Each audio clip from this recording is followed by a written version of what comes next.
만약에 저희 약국에 온 환자였다면 저는 되게 화냈을 것 같아요. 저희가 이번 한 알만에서 카카오 플러스 친구를 통해서 본인이 먹고 있는 약, 그리고 본인이 갖고 있는 질환에 대해서 물어보시는 분들이 많아서 저희가 새로운 코너를 준비해봤습니다. 이름하여 한 알만의 상담소!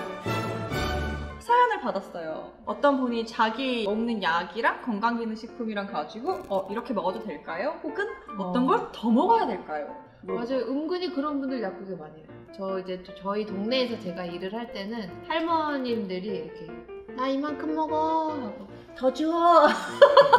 챙겨 먹기 또 힘들다고 또 줄여달라는 분도 계시고 이거 먹는데도 불안하다 더 먹고 싶다 하시는 분들 뭐 이렇게 TV에서 뭐가 좋다 하면 저거 맞아. 내가 먹어야 돼. 내가 먹어야 돼. 다 많은 거 필요 없고 TV에 나온 게 최고야. 약사 의사 다 필요 없어.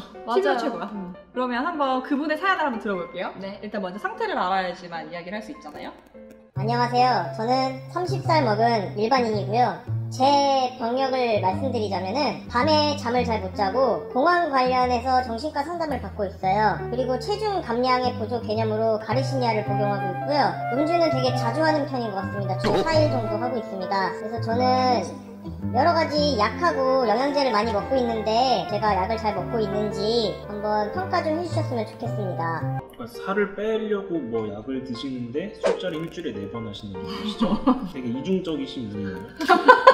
너무 예리한데요? 맨날 살 뺀다고 하면서 에너지 드링크 드시는 거랑 좀 비슷한 이치인가요? 의뢰자를 만나보겠습니다. 의뢰자 어딨어? 그럼 약을 한번 살펴보자. 일단은 되게 많이 많이 드시는데요? 또 건강 염려증도 약간 있으신 것 같아요. 아이허브에서 산 실리마린, 그리고 약국에서 사는 근육이완제, 소염 진통제, 아스피린 계열. 아스피린 500mg나 드시네요? 네. 이거 설마 매일 드시진 않겠죠? 그리고 위장약, 제산제네요. 아스피린 때문에 쓰리신 그럴 수 있죠. 네. 그다음에 공황장애가 있으시다 그래서 공황장애 약 드시고 계시고요. 이거 뭔가요? 이게 요즘에 많이 유행하는 건데 이제 침향이랑 한약재제 이런 걸 좀 섞어가지고 이렇게 환처럼 공진단처럼. 근데 공진단은 많이 비싸잖아요. 이거 비쌀 것 같은데요? 이것도 가격은 꽤 하죠. 보통 한 2~30만 원에서 더 올라가는 것도 있고 성분에 따라서. 그런 홈쇼핑이 많이 나오던데요? 아 진짜로? 홈쇼핑에도 있고요. 네. 백화점에서도 팔아요. 이거는 멀티비타민이겠네요. 네. 진짜 많이 드시네. 이거 되게 유명한, 뭐예요? 되게 유명한 양배추. 약. 뭐? 파베진. 내가 위가 안 좋다고 생각하셨나봐요. 근데 저는 일단 이 약보다도 만약에 저희 약국에 온 환자였다면 저는 되게 화냈을 것 같아요. 첫 번째, 공황장애가 있으신데 술을 한 번도 아니고 4번이나 드시는 거. 약간 근데 저는 영업 쪽에 있다면 먹을 수도 있긴 하죠. 불가피하게. 직업이 뭐래요?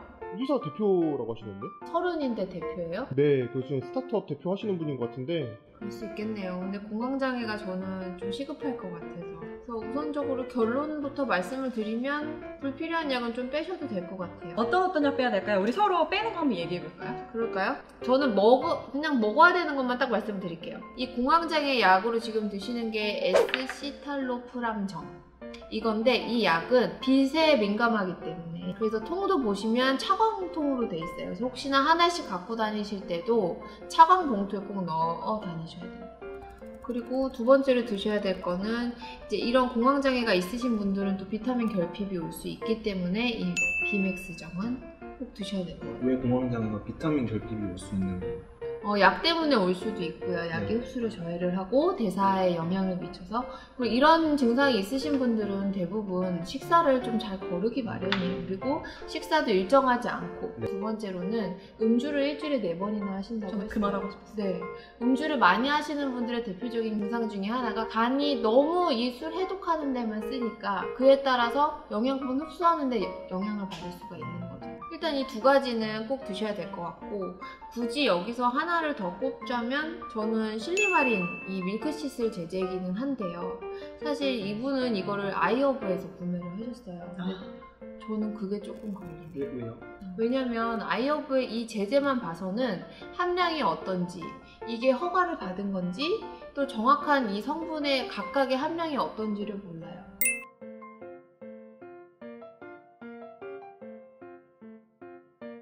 그렇기 사실 때문에 대부분의 아이어버를 이용하시는 분들은 가격으로 맞추는 경향들이 많거든요. 혹은 추천으로.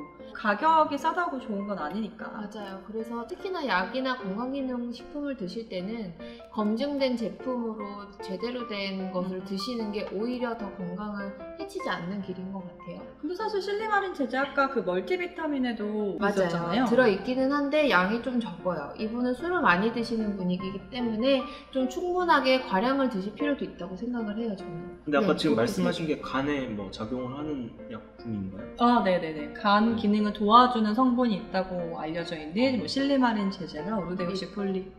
저는 딱 뭔가 이 사람이 하나 더 먹었으면 좋겠다는 생각이 들긴 했어요. 추가로 드실 건 있죠. 유산균. 유산균. 네, 이분은 술을 많이 드시기 때문에 그리고 또 생활상으로 봤을 때도 장누수 증후군이 있을 가능성이 굉장히 커요. 이 장누수 증후군은 간단히 말씀드리면 장의 육모세포가 다 손상이 돼서 독소가 다 몸에 흡수가 되고 있는 상태라고 보시면 돼요. 그렇게 되면 어때요? 몸에 독소가 다 퍼져 있겠죠. 이 얘기를 들으면 들을수록 계속 제 얘기를 하는 것 같아요. 뜨끔하세요? 좀 그런 게 있죠. 매일 네. 술을 먹으니까. 네. 근데 유산균을 드실 때도 그냥 프로바이오티스 함량이 높은 것만 드시지 마시고 소장이나 이런 대장의 육모세포를 회복시킬 수 있는 성분이 같이 들어있는지를 확인해 보는 것도 좋은데요. 한방학적으로는 뭐 울금이나 강황 같은 것들이 또 이 도움을 도와준다고 해요. 그래서 유산균을 드시면서 그런 뭐 카레나 이런 거를 좀 같이 드시면 좀 더 효과가 좋겠죠. 프로바이오티스를 먹을 때도 균주를 좀 확인하고 먹는 게 되게 맞아요. 좋겠죠, 본인에게. 근데 저는 사실 이거 보면서 비타민 D가 더 있었으면 좋겠다라는 생각을 좀 했어요. 사실 술을 되게 많이 먹는 경우에는 일단 첫 번째로 스타트업을 하니까 굉장히 야근이 많을 것 같고 계속 사무실에 있을 것 같아서 빛을 많이 못 볼 것 같기도 해요. 왜 그런 얘기를 했냐면 근육이완제랑 진통제를 먹잖아요. 비타민 D가 많이 부족하면 근육 생성을 좀 덜하게 만들거든요. 술을 먹기 때문에 또 근육이 다시 더 풀려있을 가능성이 높아요. 그렇기 때문에 여기에 비타민 D가 좀 들어가면 좋지 않을까. 종합 비타민 있는데 거기에는 비타민 D가 없나요? 비타민 D 없지 않아요? 여기 지금 안 들어있어요.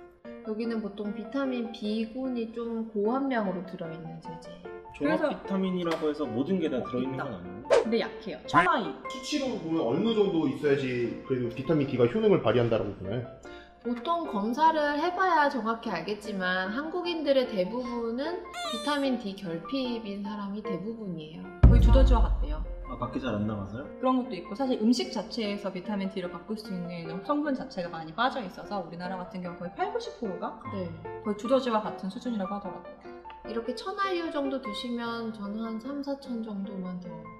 제가 볼 때는 이 소염 진통제인 아스피린을 500ml를 많이 드셔서 아니면 오래 드셔서 이것 때문에 속이 쓰리실 거고 그 속이 쓰리신 것 때문에 위장약을 드시고 카베진을 드시는 것 같아요. 그래서 그 부분을 개선을 한다면 약이 확 줄어들고 복용하기도 훨씬 간단해지시겠죠. 그래서 저는 이분이 꼭 약국에 가서 약사님과 지금 먹고 계시는 약들과 함께 어떻게 해야 될지 약을 한번 상담해 보시는 걸 꼭 추천드리고 싶어요. 네, 그냥 이 상황과 요것만 봐서는 이제 저희는 이렇게 추천을 드리는 거예요. 비맥스랑 그다음에 공황장애 약이랑 그다음에 간장약 그다음에 추가적으로 저희가 추천드리는 건 저는 유산균, 정약사님은 비타민 D 이 정도. 저희가 이번에는 처음으로 이런 프로그램을 만들어 봤는데요. 또 도움이 됐다고 생각하시면 좋아요와 구독 눌러주시고요. 나도 이런 약을 먹고 있는데 혹은 나는 어떤 상태인데 어떤 약을 먹으면 좋을까요? 라고 댓글로 남겨주시면 저희가 거기에 맞는 제품이나 질환들을 좀 공부를 해서 여러분께 컨텐츠로 돌아오도록 하겠습니다. 그러면 우리 또 만나요.